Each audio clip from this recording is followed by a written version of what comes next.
Hello friend, nice to see you. Today I wanted to practice explaining something which is going to be very relevant to my future career. So I thought best to have a crack now and start learning how to explain this a bit better.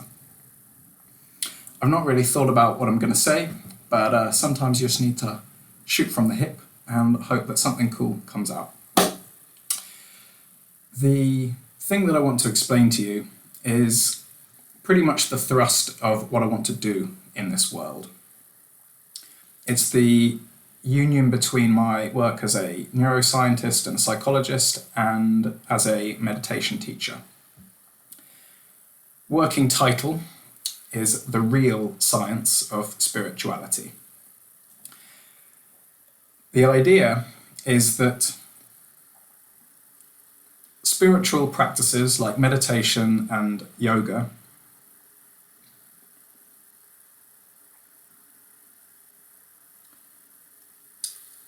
can very much be likened to fitness regimes.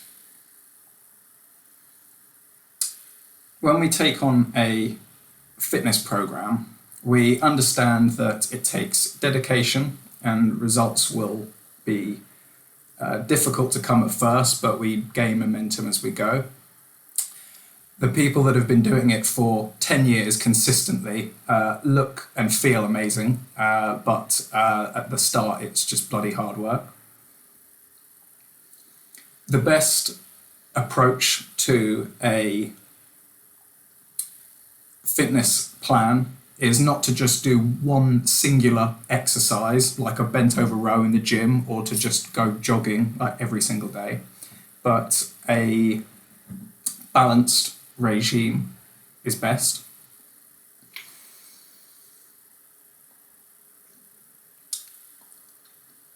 This is an idea which kind of makes intuitive sense, but I think it's very much lost in the current landscape of understanding about how spiritual practices really work.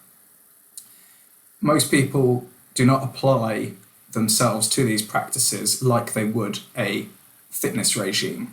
We tend to be very scattergun, and there are definitely important differences, but there are also a lot of important similarities which I don't feel are acknowledged, and I think most people would benefit enormously from thinking about it in this sort of framework a bit more.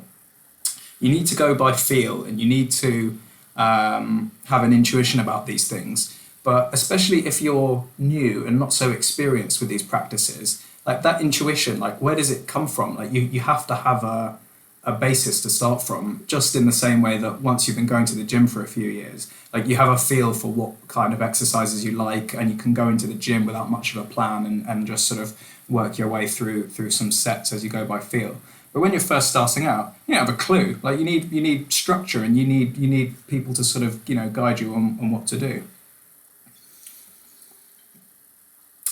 And I think the parallels with the way that fitness is understood go even deeper than this, because at the moment we have had this just explosion of understanding about how the human body works, and there are so many exercise and nutrition scientists that have been working hard for decades to understand exactly how to maximize performance in things like sport and to build muscle effectively, and how to maximize your results when you're doing these things.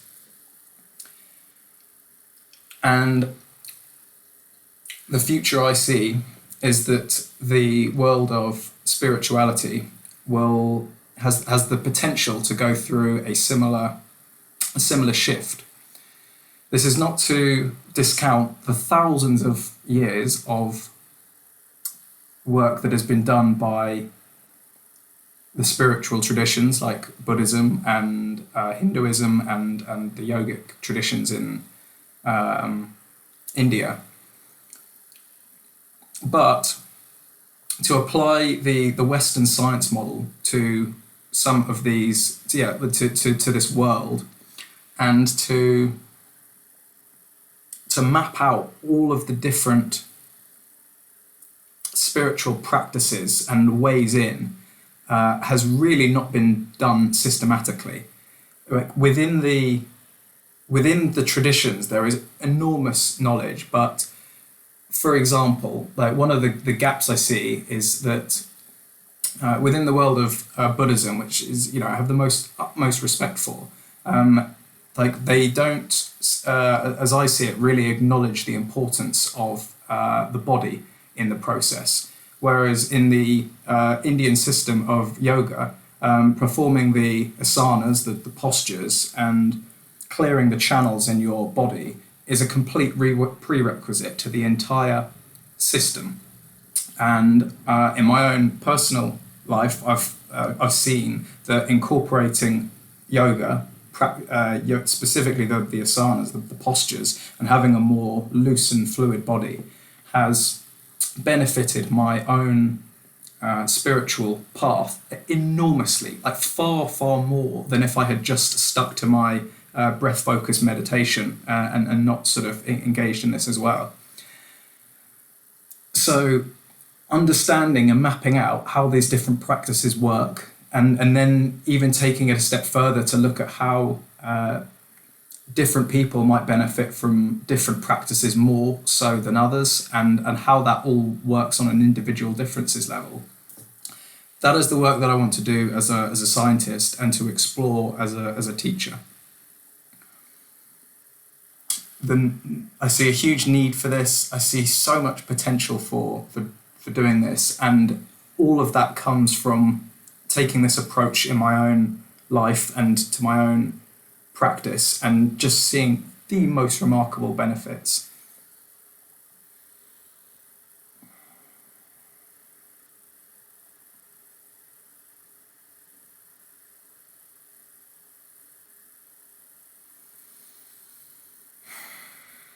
I think I'll leave it there. I'll finish with a short story, which I think illustrates this point rather well, and has been used in meditation circles to describe the sort of the revolution that the people who meditate regularly see happening amongst everyone. Because when you meditate regularly, the benefits are so life-altering for the better. You cannot see how this is not going to possibly be like the biggest thing ever in a few short years. Like once more people sort of get to grips with it and it just moves through the culture, it's inevitable. It's just that undeniably good.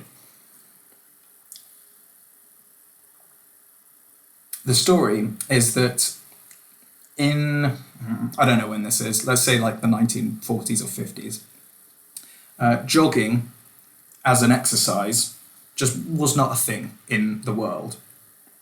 Apparently it first started in New Zealand, and there is a story about some Americans journeying to New Zealand and seeing this quite weird habit of people just putting on loose clothing and jogging around the park. And they tried it and found it was quite fun, and stuff was happening in their body.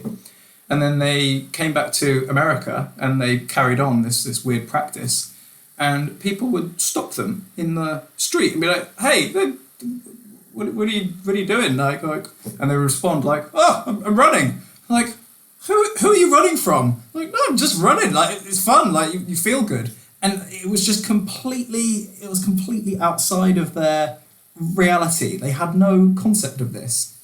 And yeah, let's say for argument's sake, that was like, 70 odd years ago.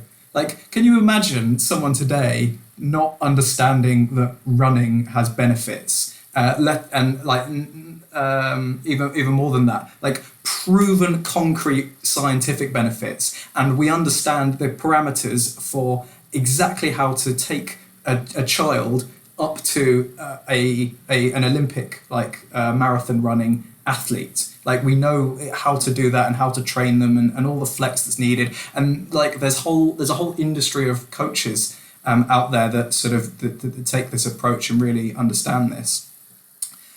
And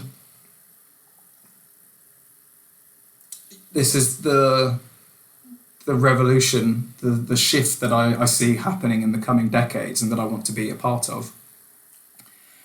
And the beauty, the real thing that's even more amazing is that probably for the most part, like this work has already been done in Asia.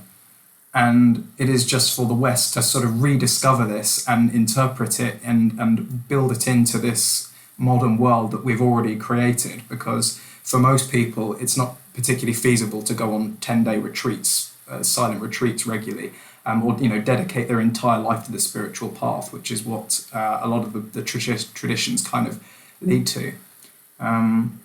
But yeah, the work is sort of out there, and so much of the understanding has been done. And the big challenge, I think, is integrating this into the Western world, and it's in doing the hard science in the cognitive fields and neuroscience to put this in a framework which Westerners can get on board with. So that's how I'm seeing things at the moment. The very last thing that I actually will sign off on is a really beautiful way to sign off an email, which I read just today from a scientist and a meditator. He says, so he's saying goodbye at the end of his email, and so I wish the same to you. I wish you all the best. Oh wait, no.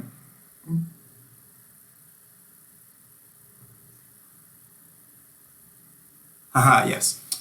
I wish you all the best for the future and unfolding present.